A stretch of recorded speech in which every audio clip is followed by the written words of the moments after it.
राधा कांत तप्त कांचन गौरांगी राधे वृंदावनेश्वरी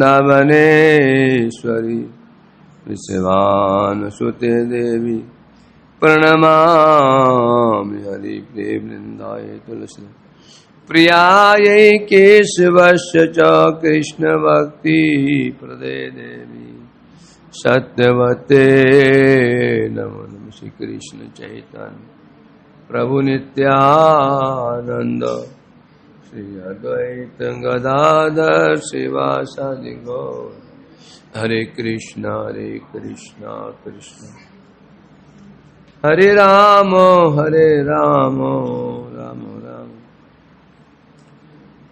चल रहा है हमारा श्री हरिनाम चिंतामणि साप्ताहिक प्रसंग, अध्याय नंबर 4, चतुर्थ प्रसंग है नाम अपराध के अंतर्गत पहला अपराध साधु निंदा। तो हमें ये पता चला साधु मीन्स वैष्णव।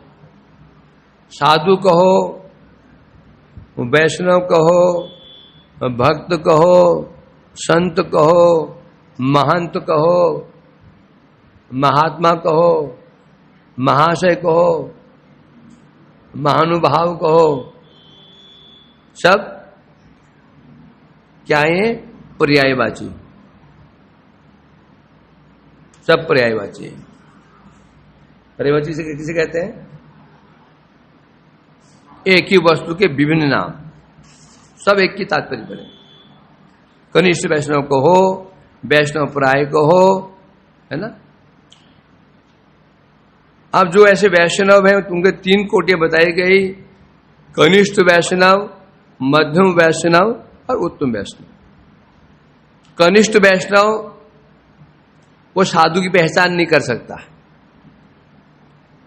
उसकी नजर में उसका बाह्य दर्शन होता है। वो साधु का आकलन बाह्य दर्शन से करता है। सुंदर देखने में है, अच्छे परिवार से आया हुआ है, अच्छा तत्व ज्ञान है, अच्छा बोल सकता है,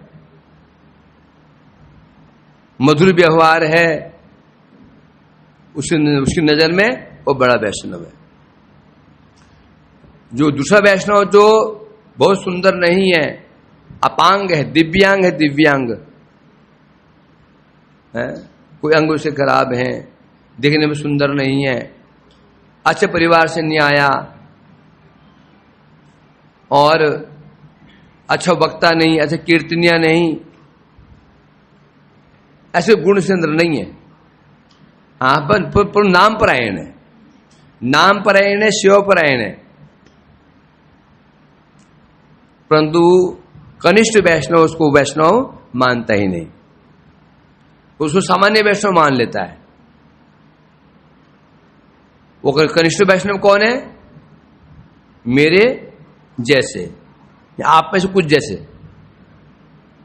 सोचो, हम साधु का आदर किससे करते हैं? हम साधु का आदर किससे करते हैं? जो भक्ति को देखते हैं, अच्छी कथा बोल सकता है, बोलने की शैली बड़ी सुंदर है, हमसे व्यवहार अच्छा करता है, पढ़ा लिखा हुआ है, इंग्लिश बोल सकता है, धन्यमानी परिवार का है, अच्छी कथा बोल लेता है, बस हम उसको साधु मान, बड़ा साधु। मेरा तो ऐसा ही है, तुम्हारा मैं नहीं कह सकता। इसके विपरीत पुराने वैष्णव है,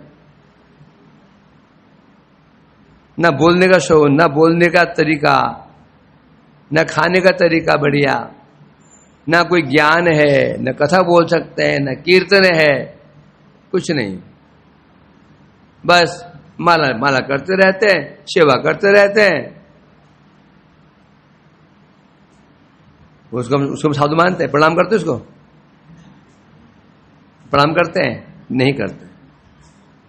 उसको बस खड़े बस हर किसी बोल, बस हाँ, जो हर किसी बोल देते हैं उसको, और जो नया जो वैष्णव नौशिखी है, कौन है नौशिखिया, वो कल रहेगा कि नहीं रहेगा, वो कल दिखेगा नहीं दिखेगा, ठीक नहीं उसका, उसको हम बड़ा साधु पीछे पीछे पीछे पीछे उसके, आओ जी नंद किशोर जी, नंद किशोर जी, ठीक है।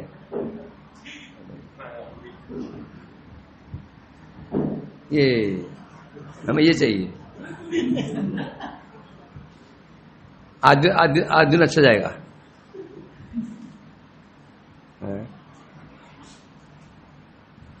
तो ये जो बात चल रही है,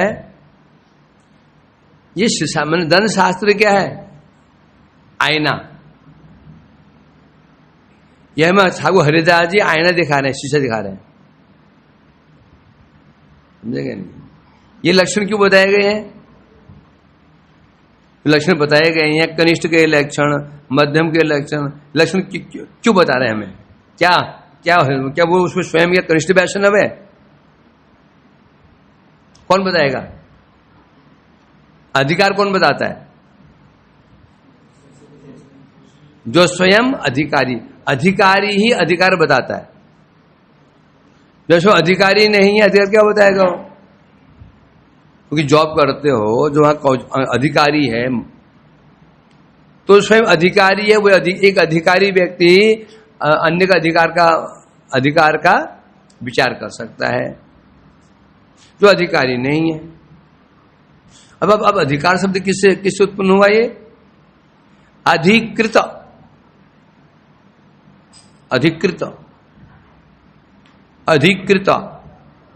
अर्थात पूरे तत्व उसके अंडर में आ गया, सब उसके अंदर में, सब जानता है उसका अधिकार। बोलते ना, इस घर पे मेरा अधिकार है, मैं कैसे मानूंगा तुम्हारे घर पे तुम्हारा अधिकार है, ये घर पे मेरा अधिकार है, किसने कहा, मैंने कहा सिद्ध करो तुम्हारा अधिकार है। तीसरे मंजिल पर जो पहला कमरा है उसमें 2 अलमारियां हैं, उस अलमारी के अंदर ये चीज रखी हुई है। जो कोने वाला कमरा है उसमें शीलन आई हुई है, और बगल वाला कमरा है उसमें बाथरूम संडास का वो शीट टूटी हुई है, और फलाना बाथरूम है उसमें नल टूटा हुआ है।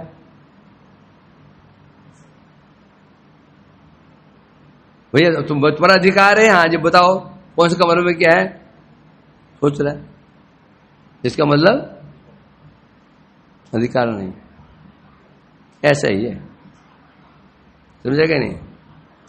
तो यहां कह रहे हैं, तो यहां पर अधिकारी है, हरिदास ठाकुर अधिकारी, किसके अधिकारी हैं, नाम के अधिकारी। जो नाम के अधिकारी हैं, तो नाम के विषय में अधिकार कौन बताएगा, ये बताएंगे। ये हम बता रहे हैं कनिष्ठ का क्या अधिकार है, मध्यम का क्या अधिकार है, उत्तम। इनमें से मध्यम होना तो बहुत बहुत ऊपर की बात है, मध्यम माने बहुत ऊपर की बात है, मध्यम। मोस्टली क्या आता है, कनिष्ठ। मध्यम लक्षण है क्या, तो कनिष्ठ वैष्णव लक्षण बताया, वो तो वैष्णव भी नहीं है, वैष्णव प्राय। हाँ, फिर आता है मध्यम कोटि का जो वैष्णव है, आती मध्यम वैष्णव महाशय। जो मध्यम वैष्णव को महाशय कहा गया, कनिष्ठ को महाशय नहीं बोला, प्राकृत वैष्णव। अति मध्यम वैष्णव महाशय, महाशय मीन्स आशय, महान आशय जिसका है, आशय माने लक्ष्य, महान लक्ष्य, उसे कहते हैं महाशय। बोलते ना, हे महाशय जी, कहते हैं ना प्रेम, महाशय जी, महोदय जी, महात्मा जी, बोलते हैं शब्द, महांत जी है। महान क्यों कहते हैं, हम महान अंत है जिसका, जो कार्य बहुत महान है। तो महाशय मैंने क्यों, कनिष्ठ वैष्णव का आशय क्या होता है, क्या आशय होता है, उसकी इच्छा क्या होती है? जो कैसे हम भजन कर रहे हैं मेरे जैसे कुछ होंगे इसमें से। तो अब जो कनिष्ठ वैष्णव का जो माला करता है उसका आशय क्या होता है? आशय उसका लक्ष्य क्या होता है? मैक्सिमम जो उन्नत से उन्नत हो गया होता है, मेरे अनर्थ दूर हो जाए, मेरा आलस्य भाग जाए, मेरा क्रोध कम हो जाए। ये होता है ना, ये तो होता है। इस ऊपर क्या हो सकता है? कोई बहुत उन्नत हुआ, बहुत कनिष्ठ का जो उत्तम हुआ, उसका हो सकता है क्या, मुझे कुछ भाव की प्राप्ति हो जाए, ये तो होगा। पर मध्यम वैष्णव का, जो मध्यम वैष्णव का आशय क्या होता है? प्रेम। प्रेम प्रेम प्राप्ति उनका आशय रहता है, इसलिए कहते हैं उनको महाशय।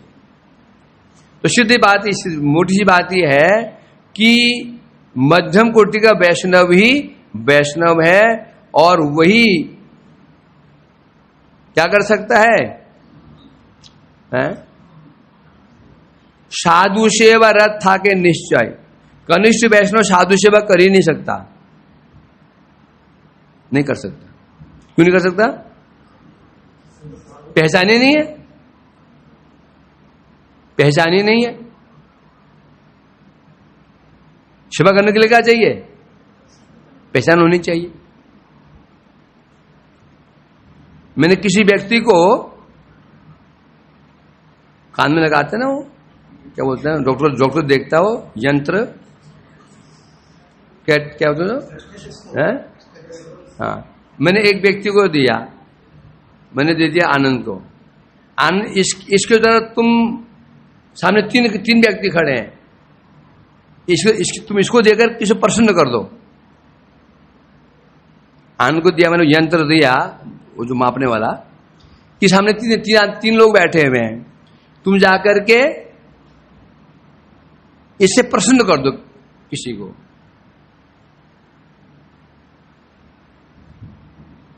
अब ये चला, वो हाथ में लेकर के अब प्रश्न कर सकता है? कब कर सकता है? एक काला कोट एक काला कोट वाला है, एक व्हाइट कोट वाला है, और एक है, और एक खाकी वाला है।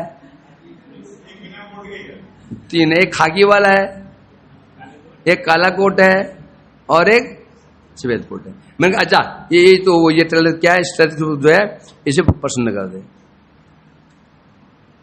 अभी ये पता ही नहीं है ये कि किस काम आता है, देना किसको है। यदि ये समझ गया सामने जो है ना, जो सफेद कोट वाला है, और ये मैंने कहा इससे ना, इसे क्या होता है, मैंने कहा इससे ना डॉक्टर वो मापता है, धड़कन मापता है। अभी पहचान होनी चाहिए डॉक्टर कौन सा है। डॉक्टर पहचान नहीं है, क्या कर सकता है? उसी प्रकार से वैष्णव को प्रसन्न करने के लिए वैष्णव की पहचान होनी चाहिए, जरूरी है ना। उसी प्रकार से बता रहे हैं, कनिष्ठ वैष्णव जो वैष्णव है वो साधु संग नहीं कर सकता। साधु संग करने के लिए क्या चाहिए? साधु की पहचान। साधु सेवा करने के लिए क्या चाहिए? साधु सेवा। साधु सेवा का साधु संग सो सत्संग कहते हैं, ये कनिष्ठ नहीं कर सकता। जैसे इसे कौन कर सकता है? मध्यम कोटि का साधु संग कर, साधु संग भी कर सकता है। साधु सेवा रथ था के निश्चय सदा, शब्द यहां महत्वपूर्ण जोड़ देंगे हम लोग। सदा शब्द, सदा क्या शब्द है? सदा। हम वैष्णव सेवा कर सकते हैं। शब्द सदा जो है ना, सदा, ये महत्वपूर्ण शब्द है।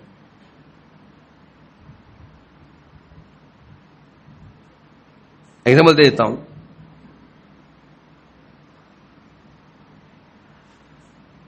कॉलेज में या स्कूल में एक डेस्क पे दो बच्चे बैठे हैं, है ना। उनमें एक बच्चा डीएम का, डिस्ट्रिक्ट मजिस्ट्रेट का कोई पुत्र है, पोता है, और सामान्य लड़का है, वो प्राय छेड़ता है, उसको परेशान करता है, उसको डीएम के बच्चे को, है ना। एक दिन जो मीटिंग में उसे जो लड़का, उसे पिताजी आया, आगे गाड़ियां पीछे गाड़ियां, पाँव पाँव करते करते गाड़ी से उतरा, वो लड़का समझ गया तो डिस्ट्रिक्ट मजिस्ट्रेट है इसके पिताजी। अब क्या करेगा वो? सर्वदा सब समय क्या करेगा? सब समय उसकी चापलूसी करेगा, सब समय करेगा, तो पता है। क्योंकि जो मध्यम कोटि का वैष्णव होता है, जो साधु को पहचानता है वो, इसलिए वो साधु जो सेवा करेगा, क्यों करेगा? वो समय साधु तो निरंतर करेगा। हम क्या करते हैं? साधु सेवा करते हैं, 2 दिन क्या छोड़ दिया, आज की सेवा की उसकी सेवा लग गए, उसको छोड़ दे इसकी सेवा में लग गए, 4 दिन की अच्छा नहीं लगा, सेवा छोड़ दी।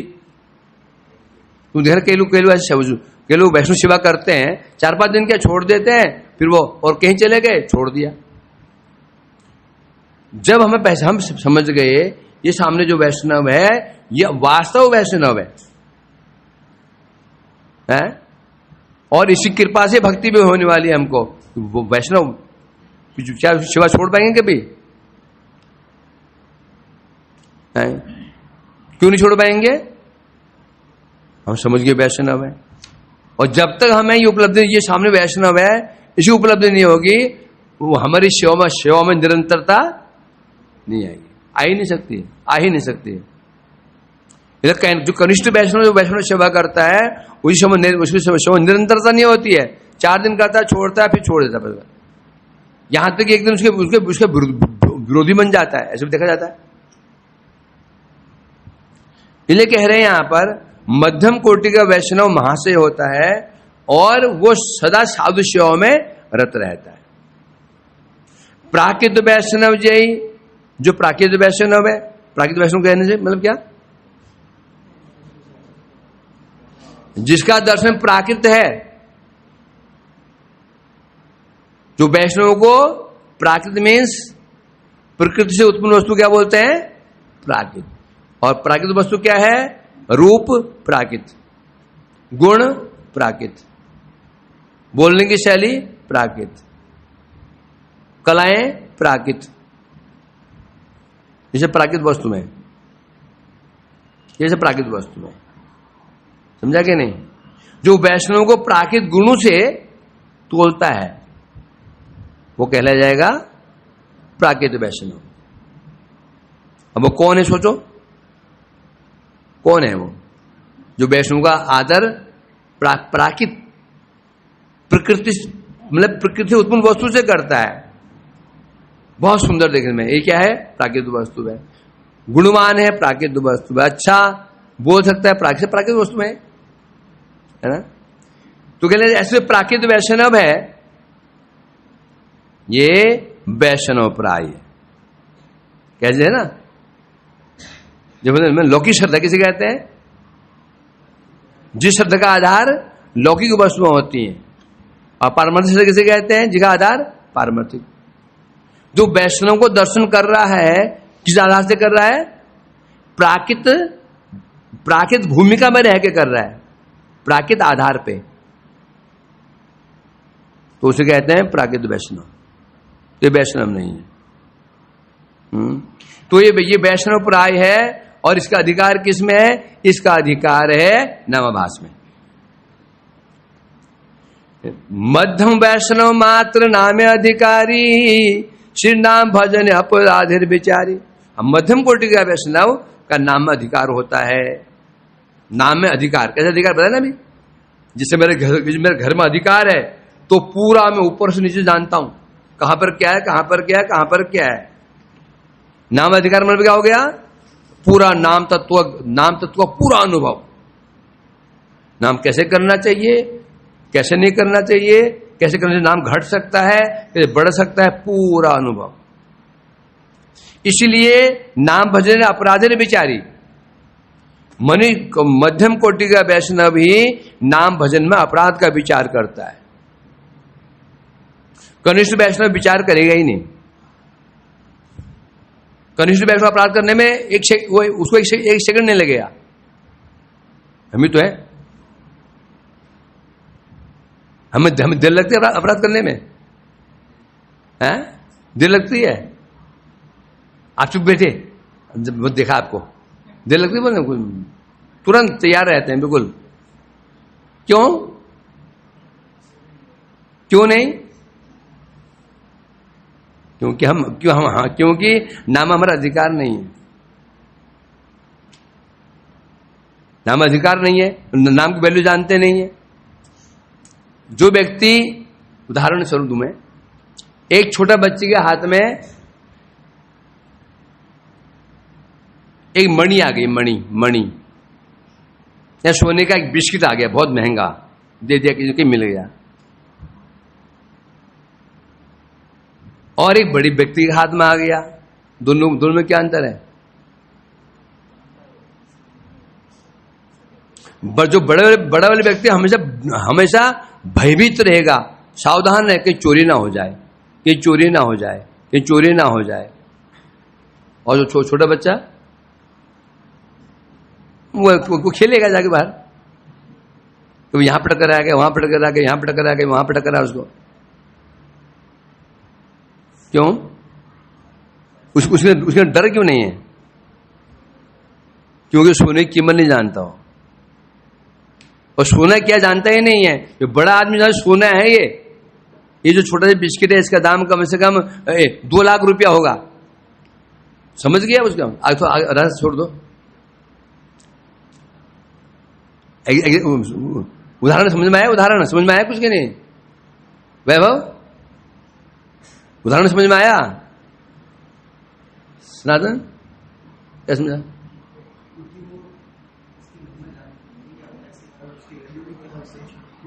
जैसे बड़ा आदमी जानता है मेरे हाथ में जो बिस्किट है सोने का है, इसके दाम 1 करोड़ रुपया है, कैसे रखेगा उसको?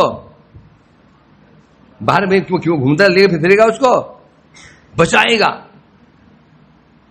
कोई चोरी ना कर ले, छिपा कर रखेगा, बार बार देखता रह गया है भी कि नहीं, चोरी तो नहीं हुआ। और जो बच्ची के हाथ में आ गया, वो खाट गिर पड़ी हुई है, पता ही नहीं उसको। कनिष्ठ वैष्णव को नाम का जो महत्व है अनुभव नहीं होता। अभी हमें नाम का महत्व अनुभव है? सोचो, नाम का क्या महत्व है, क्या महिमा है, हमको अनुभव है कुछ? तो फिर हम इसके लिए चिंतित क्यों होंगे? जिस दिन अनुभव हो जाएगा नाम क्या तत्व है, जिन नाम की महिमा समझ जाएंगे, तब डर लगेगा कहीं ये रत्न मेरे हाथ से न चला जाए। समझा कि नहीं? जब नाम की महिमा समझ जाएंगे, वो दिन हमें डर कर रहेगा कहीं ये अमूल्य रत्न कहीं निकल ना जाए हाथ से, कहीं खो ना जाए। और खोएगा कैसे? अपराध से। ये कह रहे हैं, ये हमेशा ही चिंतित रहेगा, सावधान रहेगा। कनिष्ठ वैष्णव सावधान रहेगा ही नहीं, वो पहली बात तो अपराध से बच ही नहीं सकता। क्यों नहीं बच सकता? उसको वैष्णव का कोटि ज्ञान नहीं है, तो वैष्णव का तत्व ज्ञान नहीं है, वैष्णव क्या, तो फिर बचेगा कैसे? दूसरा ये है नाम की क्या वैल्यू है, उसको अनुभव है नहीं। जो अनुभव नहीं है तो खोने की चिंता क्या रहेगी उसको? जो सोने की कीमत जानता है वो बंदा सावधान रहता है। वो ये होता ना, इसलिए बता रहे हैं यहां पर, उत्तम वैष्णव अपराध असंभव। उत्तम कोटि का वैष्णव से अपराध की संभावना है ही नहीं। क्यों नहीं है? सर्वत्र क्या दिख रहा है? वो भगवत भाव में आत्मना, जैसे मैं भजन कर रहा हूं, सब भजन कर रहे हैं, दुष्ट कोई है नहीं, असुर कोई है नहीं, विरोधी कोई है नहीं, अपराध संभावना ही उसके पर नहीं है। मध्यम कोटि का भी क्या है यहां पर? भेदभाव हो सकता है, ये लोग सावधान रहता है। यदि मध्यम कोटि वैष्णव अपराध जल्दी अपराध तो होगा नहीं उसके, मध्यम कोटि का वैष्णव अपराध जल्दी होगा नहीं। क्यों नहीं होगा? क्यों नहीं होगा? वो जिस अधिकार पहुंच चुका है, मध्यम अधिकार मीन्स कुछ कुछ उसको अपने भाव की उपलब्धि भी कुछ कुछ हो चुकी है। मध्यम कोटि का कनिष्ठ तुल्य अवस्था है, मध्यम का कनिष्ठ, मध्यम का मध्यम, मध्यम का उत्तम। मध्यम का उत्तम अवस्था, उस अवस्था में जाने पर भी अपराध की संभावना प्राय 0। जो कह रहे हैं ना, आपको प्रश्न करेगा क्या मध्यम कोटि का वैष्णव भी क्या अपराध कर सकता है क्या? ये तो हम बोलते हैं मध्यम कोटि का वैष्णव कौन होता है? भाव भक्त। जो भाव में पहुंच चुका है फिर वो अपराध कैसे कर सकता है? विचार तो है इसमें। तो अब तो ये यहां झूठ लिखा हुआ है, ये गलत लिखा हुआ, गलत नहीं लिखा हुआ। जो जस्ट अभी मध्यम का कनिष्ठ अवस्था में है, कनिष्ठ अवस्था में, अभी कनिष्ठ से जस्ट मध्यम प्रवेश किया है, अभी कुछ कुछ कनिष्ठ की, तो उससे संभावना अभी हो सकती है। जब मध्यम का उत्तम बन जाएगा वो संभावना प्राय नष्ट हो जाएगा। उत्तम तो उत्तम जो वैष्णव होता अपराध करेगा नहीं। क्यों नहीं करेगा? वो सब भजन करेगा, सब प्रणाम करेगा। नारद जी किसी का द्रोह नहीं करेंगे, किसी की निंदा नहीं करेंगे, ऐसे महापुरुष जो होते हैं।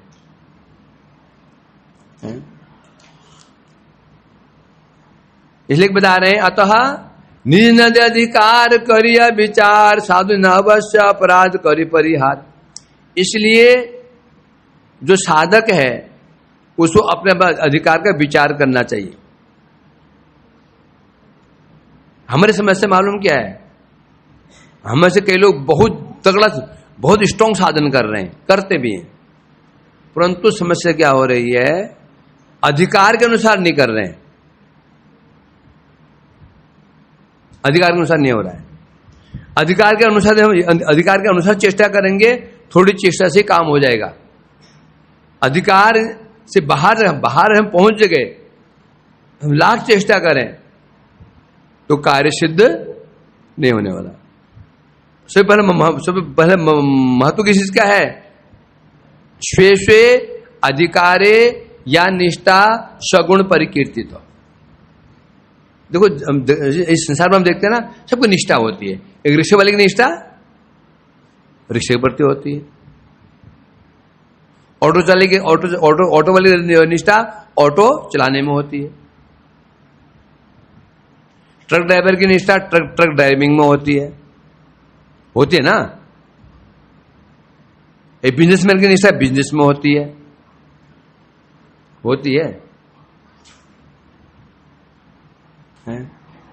अब निष्ठा का आधार क्या है? मैंने कहा इसकी निष्ठा बिजनेस में क्यों है, इसकी निष्ठा पुलिस में क्यों नहीं है, पुलिस में भर्ती होने में उसका अधिकार वहां पर है।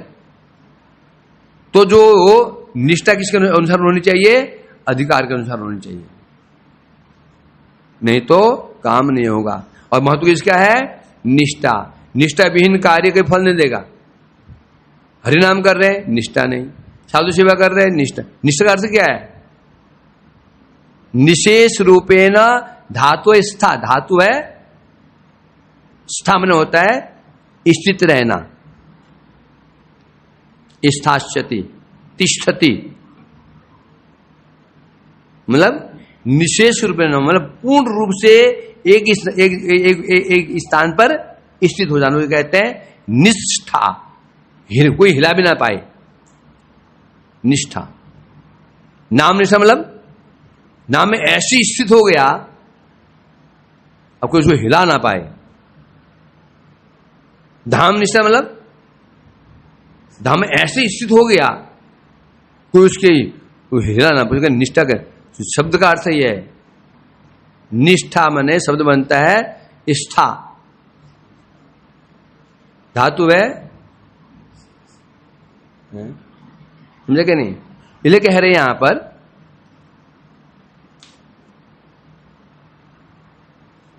हाँ, तो जो उत्तम वैष्णव है तो उस अपराध की संभावना ही नहीं है। क्यों संभावना नहीं है? कि वो सर्वत्र क्या देख रहा है? सब सर्वत्र देख रहा है, सब भजन कर रहे हैं, सब भजन कर रहे हैं, तो किसी निंदा करेगा नहीं। अतः यहां बता रहे थे साधक को सबसे पहले अधिकार का विचार होना चाहिए, है ना। इस जगत में हम देखते हैं एक व्यक्ति बीमार है, एक बच्चा और पागल, ये क्या ठीक हो सकते हैं? बच्चा बीमार है और एक पागल बीमार है, ये कभी ठीक हो सकते हैं क्या अपनी चेष्टा से? क्यों नहीं हो सकते हैं? इन्हें पता ही नहीं है बीमार है, उन्हें बीमार पता ही नहीं है उनको। हम ठीक हो जाएंगे पहले शर्त क्या है? पहले मुझे पता हो, मेरा अधिकार पता होना चाहिए, मैं बीमार हूं, तभी जाऊं डॉक्टर के पास में पैसे खर्च करने के लिए, दवाई खाऊंगा। तो सारा के लिए क्या है? अधिकार, बस अधिकार ही जानना है। साधु के क्यों जाए हम लोग? ये पढ़ के हो जाएगा? पढ़ के हो जाएगा? पढ़ के नहीं हो जाएगा? नहीं, पढ़ के नहीं होगा। तो साधु को जाने क्यों चाहिए? साधु हमें हमारा अधिकार बता। फॉर एग्जाम्पल, जाते हैं डॉक्टर के पास में, फीस है 500 रुपया, 2 घंटे लाइन में लगे, 2 घंटे बाद अंदर गए, उन्हें टेस्ट किया, लिख दिया जाओ दवाई ले लो मेडिकल स्टोर से। दवाई आई 200 रुपए की, उन्होंने सिर पीट लिया, 2 घंटा नष्ट हुआ, 5 रुपए देने पड़े, दवाई 200 रुपए की। दवाई भी सुनती नहीं, यहां दवाई लिख दी। अगली बार से सीधा 2 घंटे बच जाएंगे, 500 रुपए बच जाएंगे, पहले से वहीं पहुंच गया, कहां मेडिकल स्टोर पे दवाई दे दो। पैसे चिंता मत करो, महंगी से महंगी दवाई दो, बड़ी से बड़ी दवाई दो। वो दुकानदार कौन से पीछे हटने वाला, उन्हें दे दी बड़ी महंगी दवाई दे दी, कोई कैंसर की दवाई, कैंसर की दो, एक ही गोली 10,000 की खा लिया उसने, हो गया। शास्त्र उपदेश है, शास्त्र क्या है? Medical store. शास्त्र मेडिकल स्टोर है कि नहीं? है वो सो रहा है, नहीं लग रही ना? हाँ, बीमार है। शास्त्र मेडिकल स्टोर है, सब दवाई इसमें है कि नहीं? सब मेडिकल दवाई में नहीं, उपदेश है कि नहीं शास्त्र में? हमारे लिए कौन सा उपदेश है? हमारे लिए उपदेश है कनिष्ठ का है कि हम पता ही नहीं है। इसलिए साधु की तुलना किसी की गई है? डॉक्टर से। डॉक्टर ने हाथ पकड़ा, भैया देखो तुम्हें बुखार है, तुम्हें हैजा हो गया, तुम्हें ये हो गया, वो बताता है। तो जो ऐसे अधिकारी साधु होते हैं भाई, क्यों इसलिए जाना पड़ता है कि शास्त्र पढ़ के नहीं हो जाएगा, ये तो वैसे हो जाएगा। पढ़ लिया, उपदेश सीख लिए और पढ़ करके पालन कर शुरू कर दिया, पालन करना शुरू कर दिया। जो व्यक्ति साधु संग नहीं करते हैं, अपना पढ़ लिया, पढ़ के जो उनको अच्छा लगा वही शुरू कर दिया। ये वही हो गया, जाओ मेडिकल स्टोर पे दवाई ली, खाना शुरू कर दिया। अधिकार पता नहीं।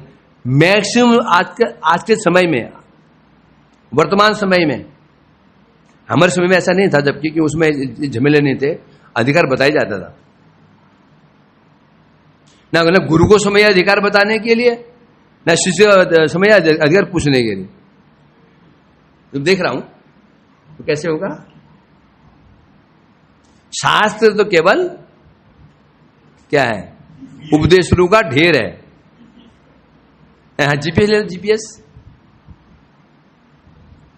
वास्तव में अधिकार तो यहाँ अधिकारी कौन है? कौन बोला? सारी बातें कौन बता रहा है? हृदय ठाकुर जी पक्के डॉक्टर हैं, एक्सपर्ट है। हैं? तो हम बता रहे हैं भाई देखो तुम्हें ये करना है, इसलिए बता रहे हैं क्या, अपने पहले हमें अपने अधिकार का विचार करना पड़े, मेरा अधिकार क्या है, उसके अनुसार ही हमें साधु संग भी अधिकार के अनुसार, साधु सेवा भी अधिकार के अनुसार, धाम सेवा भी, हर विषय में अधिकार है।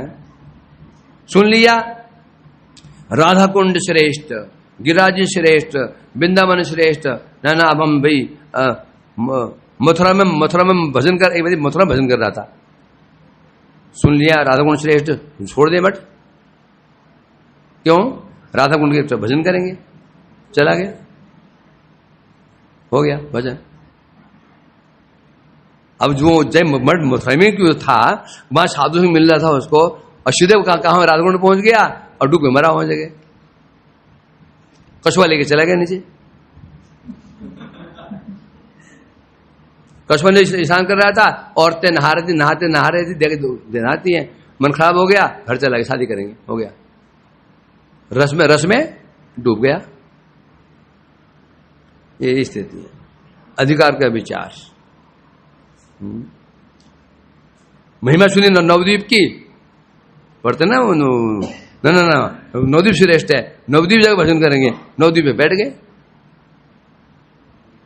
पता 2 महीने बाद मछली खाना शुरू कर दिया। तो महत्व किसका है? अधिकार। अतएव साधु संग, साधु सेवा, नाम संकीर्तन, जब प्रतिवर्ष जगन्नाथपुरी में कुलीन ग्रामवासी भक्त जाते, कुलीन ग्राम के भक्त जाते थे, उन्हें प्रश्न पूछा, प्रभु हमें क्या, हम तो गृहस्थ हैं, हमें क्या करना है, हमारा क्या कर्तव्य है? क्या कहता हूं? साधु संग, साधु सेवा, नाम, 3 चीज।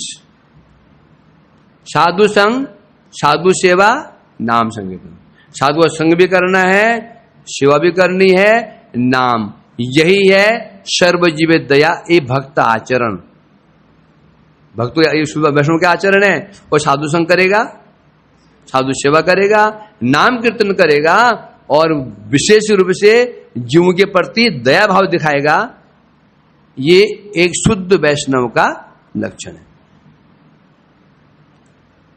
अब बोलोगे तो इसलिए हम कहते हैं छोड़ दो, हम बाहर भेजो, हम दया करने जाते हैं, बाहर जाने देते नहीं हो, उल्टा वहां भड़का देते हो, हैं? मैंने कहा तू पहले अपने में दया कर ले, तू तेरे प्राण बच गए तो तू और भी बचा लेगा, तो तू ही नहीं बचेगा किसे बचाएगा? पहले दया किस पर? जीव दया। तू जीव नहीं है, पहले दया अपने ऊपर दया करो। तुम बच गए तो 10 को बचा सकते, तुम ही मर गए खा बचाओगे? हैं? अब सारा सब हो गया है। अब हम बता रहे हैं, चलो साधु निंदा हो गई, क्या करना चाहिए? साधु निंदा हो गई, अपराध हो गया, अब क्या करें बताओ? तो पूछो हो गया ना, अब करें क्या? हो गया, निंदा कर दे, अब करें क्या? ये तो बताओ। हैं? डॉक्टर के पास भी गया, ये बीमारी, जाओ, पैसे लिया और पूरी ये बीमारी दे दिया, जाओ, हो गया, हो जाएगा कैसे? जाते हैं ना वो डायग्नोस्टिक सिस्टम में, और पूरा बता देता है, बता कुछ नहीं है, पैसे लिया, अल्ट्रासाउंड पढ़ा दे, जाओ, अभी डॉक्टर के पास जाओ, वो देखता है भाई क्या हुआ क्या नहीं हुआ, है वो बताएगा नहीं। 1200 रुपये ले लिए, पढ़ा दिया हाथ में, वो बताते नहीं है वो लोग। जाओ फिर डॉक्टर के पास जाओ, 500 रुपये वहां दो, फिर बताएगा वो, इला पड़े, है ना? तो इसलिए कह रहे हैं यहां पर, अरे अब अपराध तो हो गया, मान लिया, हो गया तो क्या करें? तब बता रहे हैं, प्रमाद यद्यपि घटे साधु विग्रहण, तबे अनुतापे धरी से साधु रचरण।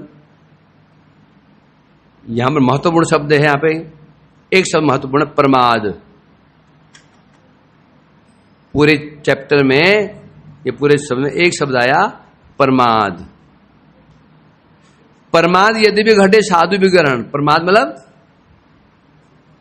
असावधानी, असावधानी मतलब अन्य मनस्कता, गलती से, है ना, गलती से। यदि गलती से हमें कभी साधु विग्रहण, साधु का विग्रहण, साधु की निंदा हम कर देते हैं, उनका अनादर कर देते हैं, तो क्या उपाय है? अनुतापे धोरी साधु चरण। अनुताप, दो शब्द, अनुताप, पश्चाताप। क्या शब्द का? जो हमने कांड कर दिया, अनुमने पीछे, बाद में हृदय में ताप हो रहा है, मुझे ऐसा नहीं करना चाहिए, इसे कहता अनुताप। पश्चात शब्द क्या? पश्चात ताप। हमने कोई अपराध पाप कर दिया, बाद में हृदय में ताप हो रहा है, गलती हो गई, मैंने क्यों कर दिया ऐसा, ये पश्चाताप कहते हैं। करने के बाद लग रहा है क्या हुआ, ये तो कुछ जो जिन्हें करना चाहिए उन्हें किया, मैं कुछ क्या किया, एक तो मारा ना थप्पड़, दो और मारने चाहिए थे मेरे को, ये क्या है? ये पश्चाताप नहीं है। तो यदि कभी साधु निंदा कैसे हो जाती है? प्रमाद वशत, इच्छा नहीं करने की, ऐसे कुछ परिस्थिति बन गई है, या सावधान हम नहीं थे, या मन वहां पर नहीं था, तब होगा अनुताप। वो होता है ना, पाप दो प्रकार से होता है। एक होता है जो ये पाप करते हैं, हम पहले पूरे प्लान बनाते हैं, तो जब पाप करेंगे क्या कभी हृदय में अनुताप आएगा? पछतावा होगा, क्यों नहीं होगा? वो तो हम जानबूझ के कर रहे थे और सोच रहे नहीं, थोड़ा ऐसा करता ऐसा होता। अनुताप कब होता है? जब हमारी इच्छा करने की नहीं थी, साधु निंदा करने की इच्छा हमारी नहीं थी, क्रोध में गुस्सा आया, कर दिया, या मैं कुछ भ्रमित हो गया था, किसी ने मेरे को भ्रमित कर दिया था, तो हो गया, बाद में जो पता चला अरे ये तो गलती हो गई, तभी होगा ना अनुताप। जो प्लान बना के काम कांड किया जा रहा हो, तो अनुताप कैसे हो सकता है? जो हमारी इच्छा करने की थी नहीं, हो गया, गलती से हो गया। यदि ऐसा हो जाता है तो क्या उपाय है? धोरी चारु से साधु चरण धोरी, वो साधु के चरणों को पकड़ लो, है ना? क्या बोलो? कांदी या बोली व प्रभु क्षमी अपराध, ये दुष्ट निंदक के करो वैष्णव प्रसाद। चरण पकड़ के क्या कहना पड़ेगा? हे प्रभु, मैं अपराध क्षमा कर दो, ये दुष्ट मैं जो दुष्ट हूं, जो मैं निंदा करने वाला हूं, मुझ पर कृपा कीजिए। बात घूम फिर के वहीं आ गई। कब होगा ये?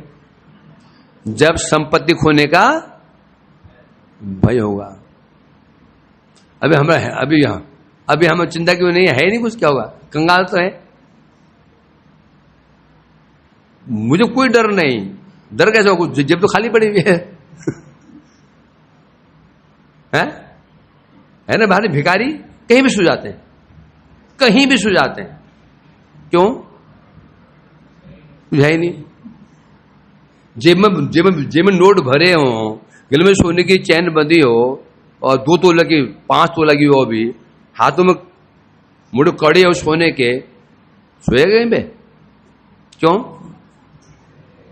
क्यों? माल है। तो कनिष्ठ वैष्णव को चिंता क्यों नहीं होती? खोने के लिए कुछ है ही नहीं। खोने के लिए क्या खोएगा? है ही नहीं कुछ। तो हमारी समस्या ये है, इसलिए बता रहे हैं यहां पर, साधु के चरण पकड़ेगा, गलती होगी कब मांगेगा? क्षमा कब मांगेगा? कब मांगेगा? जब उसे पता है मेरी यदि मैंने क्षमा नहीं मांगी, जो बड़ी मुश्किल जो प्रेम रत्न में प्राप्त हुआ है, जो धन प्राप्त हुआ है, नाम धन प्राप्त हुआ है, ये चौपट हो जाएगा। अब वो कुछ भी कर सकता है, उस धन को बचाने के लिए हम कुछ भी कर लेंगे, है ना? ये धन ही नहीं है तो क्या करोगे? इसलिए बोले कनिष्ठ वैष्णव जो होता है क्षमा क्यों नहीं मांगता? क्यों नहीं मांगता? उसको डर नहीं है, तो खोने का डर नहीं है, जो उसके बाद कोई है ही नहीं है, नाम, उसको नाम की उपलब्धि है नहीं, नाम का महिमा जानता नहीं है, नाम उसको है नहीं है, तो क्या खोएगा? बता रहे हैं यहां पर, जब हम नाम की महिमा, जिस नाम की महिमा हमारे नाम की महिमा जान जाएंगे, हमारे पास जो नाम नहीं, नाम चिंतामणि है, और यही चिंतामणि से हम खरीद सकते हैं किसको? कृष्ण को। है तो छोटा, जो मणि बहुत बड़ी नहीं होती है, इतनी मणि नहीं होती है, छोटी सी मणि होती है, इतनी मणि, बस इतनी होगी। तो एक हीरा कितना होता है? हीरा इतना सा होता है, छोटा सा। तो जब हम समझाएंगे जो नाम है ये एक चिंतामणि के समान है, इसमें हम कृष्ण को खरीद सकते हैं। जिस दिन इसे समझ जाएंगे, अपराध करने से पहले 100 बार सोचेंगे, 100 बार सोचेंगे, 100 बार नहीं करेंगे, चाहे मेरा सम्मान चला जाए, चाहे मेरा अपमान हो जाए, 10 बार सोचेंगे। हम नहीं सोच रहे हैं, क्यों नहीं सोच रहे हैं? वैल्यू पता नहीं, नाम की वैल्यू पता नहीं, पता भी नहीं और है भी नहीं, इन्हें बता रहे हैं यहां पर। तो जब उनसे क्षमा प्रार्थना करते हैं, साधु बड़ा दयामय तब आर्द्र मने छवि बेन अपराध कृपा लिंगने। अब सामने कौन खड़ा है? साधु। और साधु कैसे होते हैं? परम दयामय होते हैं, समझा क्या? साधु पर दयामय होते हैं, है ना? जो नाम की महिमा जानता है, जो नाम की महिमा जानता है, वो साधु जानता है नाम की क्या महिमा, तो सोचेगा यार कहीं इसका नाम की महिमा जानता है वो, है ना? फॉर एग्जाम्पल मैं कहा ना, जो बड़े आदमी के बाद सोने की बिस्किट मिल गया, है ना? और उसका कोई मित्र था, उसके पास भी है, वो उसने ऐसे मजाक में ही ले रहा था। क्या बोलेगा उसको? सावधानी से रखो कहीं चोरी ना हो जाए। अब प्रश्न होता है ना, साधु क्षमा क्यों करता है? साधु नाम की महिमा जानता है और दयालु भी है। वो जानता है ये जो नाम कर रहा है ना, कि इसका नाम नष्ट ना हो जाए। नाम की महिमा जानता है ना वो। इसके जैसे वो जो सोने की महिमा जानता है, वो सोच रहा है कि ये सोने को गिननी, ये सोने का बिस्किट ऐसे ही यहां रखा हुआ है, कहीं चोरी ना हो जाए इसका। समझाएगा उसको? और छोटा बच्चा समझाएगा उसको? तो साधु नाम का महत्व जानते हैं, तो उनकी चिंता लग जाती है, ये सामने जो मुझसे जो क्षमा मांग रहा है, कि इसका नाम रत्न कहीं खो ना जाए। दयालु भी तो है ना, दयालु भी तो है। तो इसलिए वो क्या कर, तुरंत अपराध क्षमा कर देते। हाँ, और हमारे जैसा हो तो और छाती चौड़ी हो जाएगी। क्षमा ऐसे नहीं, क्षमा क्यों? नाम के महिमा जानता नहीं। यही तो प्रथम अपराध, अब ये बता रहे हैं, कह रहे हैं यही तो प्रथम अपराधेर विचार। इधर ठाकुर जी कह रहे हैं महाप्रभु, ये जो विचार अभी तक हुआ, ये प्रथम अपराध का विचार है। अपराध कितने? 10। जैसे अपराध कौन कौन से हैं? गौरांग?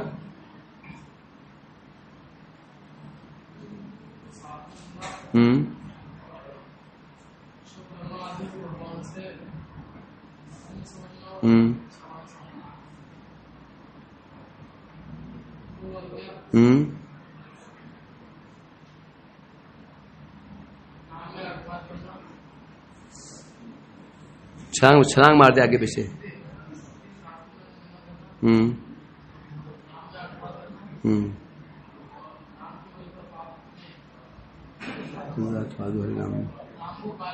हाँ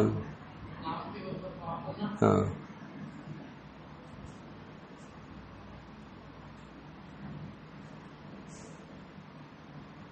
आगे तू बता माधव, गला बल कुछ है। इससे आगे वाला, हाँ वो तो हो गया, वो बोल दिया वो। इससे आगे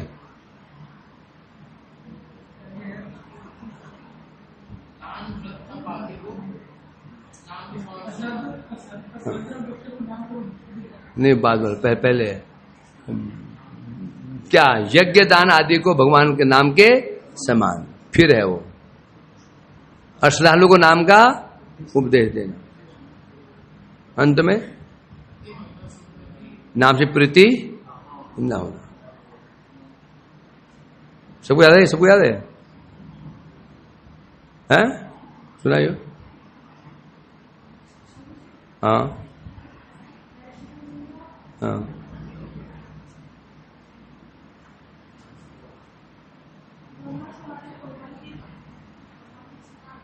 हाँ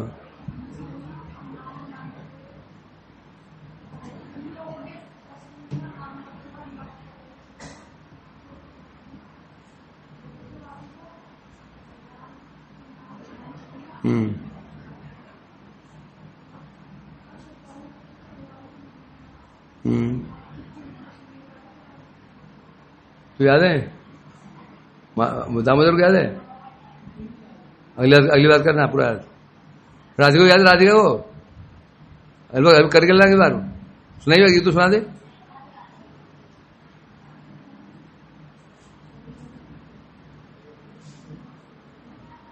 हाँ ठीक है, दामोदर, राधिका और कौन भैया तो करना। तो यहां कह रहे हैं, यहां पर बता रहे हैं यहां पर, ये जो 10 अपराध में पर है, जो पहला अपराध था उसका विचार किया गया। कह रहे हैं प्रभु आपकी आज्ञा अनुसार मैंने विचार किया। हरिदास पाद पद में भ्रमर जे जान, हरि चिंतामणि ताहार जीवन। अब जो हरि चिंतामणि ग्रंथ है, ये जो चिंतामणि है, ये किसका जीवन है? ये किसके लिए जीवन स्वरूप है? जो हरिदास जी चरण कमलों का भ्रमर बन चुका है। हरिदास जी के चरण कमलों का जो भ्रमर सदृश है, उनका सेवक है। वो कौन है? भक्ति विनोद ठाकुर जी। जो कोई भी हो सकता है, जो कोई हरिदास ठाकुर जी के चरणों का भ्रमर बनेगा, ये जो मणि उसे मिलेगी। इति हरिनाम चिंतामणौ साधु निंदा अपराध विचारो नाम चतुर्थो परिच्छेद। टाइम हो गया 25। अथ पंचमो परिच्छेद। अब यहां अपराध विचार का दूसरा जो अपराध है क्या है? बोल श्लोक बोल।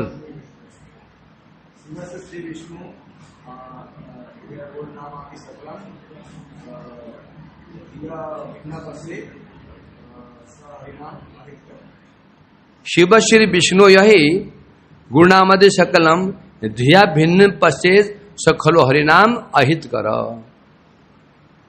दूसरा अपराध है। यह अपराध का विचार कहां पर है?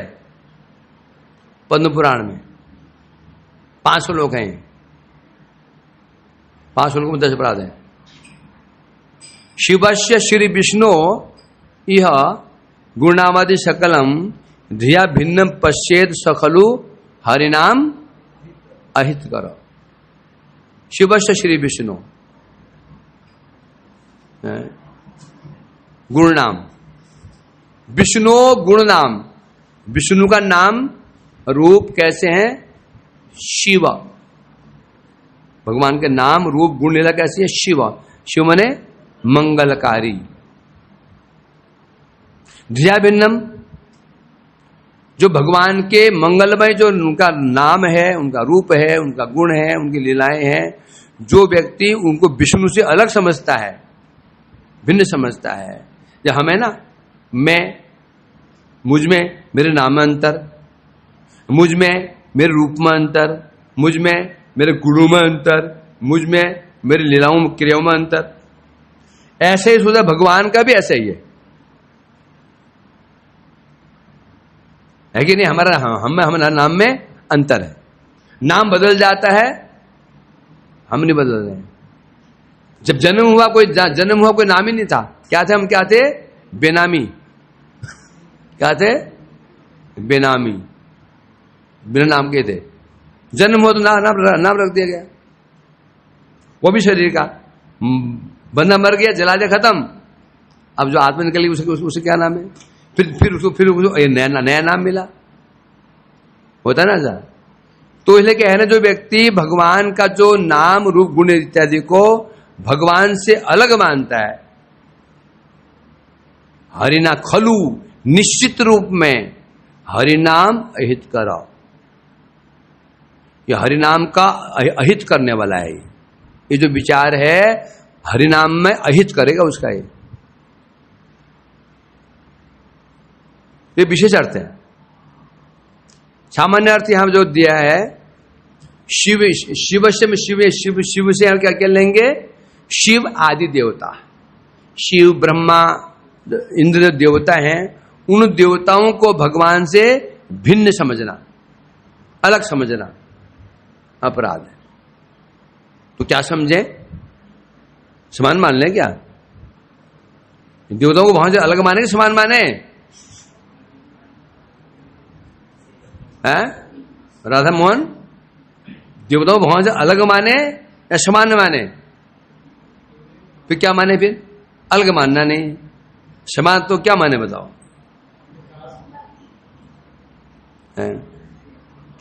उदाहरण दो। जैसे मेरे हाथ को मैं मानना, यह हाथ परमेश्वरी है कि नहीं? गलत है? ठीक है मेहता जी, गलत है कि? क्यों नहीं? क्योंकि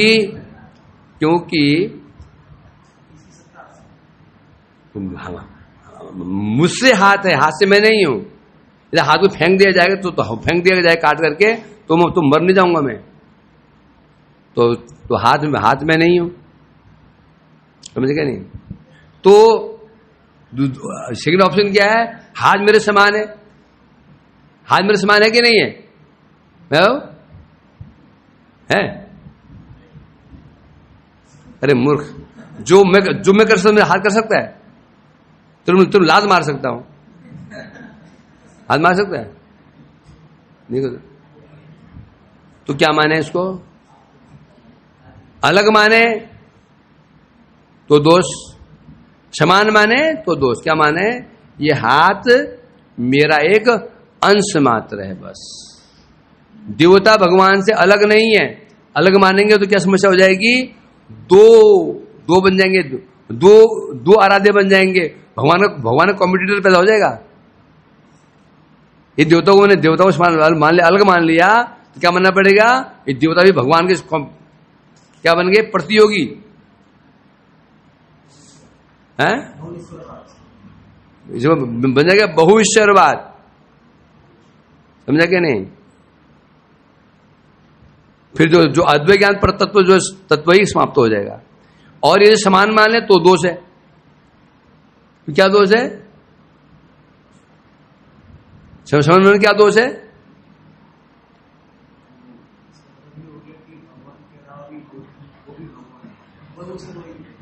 समान हो नहीं सकते हैं।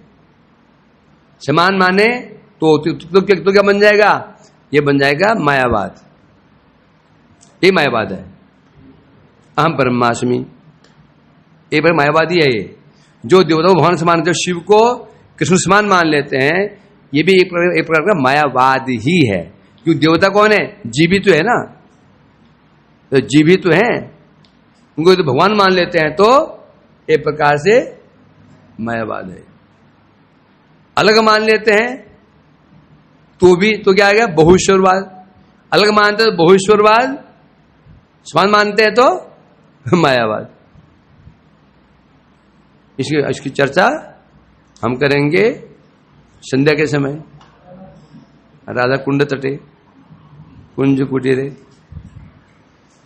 वांछा कल्पतरु। वो हरिराम चिंतामणि जी की, हरिदास ठाकुर जी की, श्रीमन महाप्रभु की जय हो।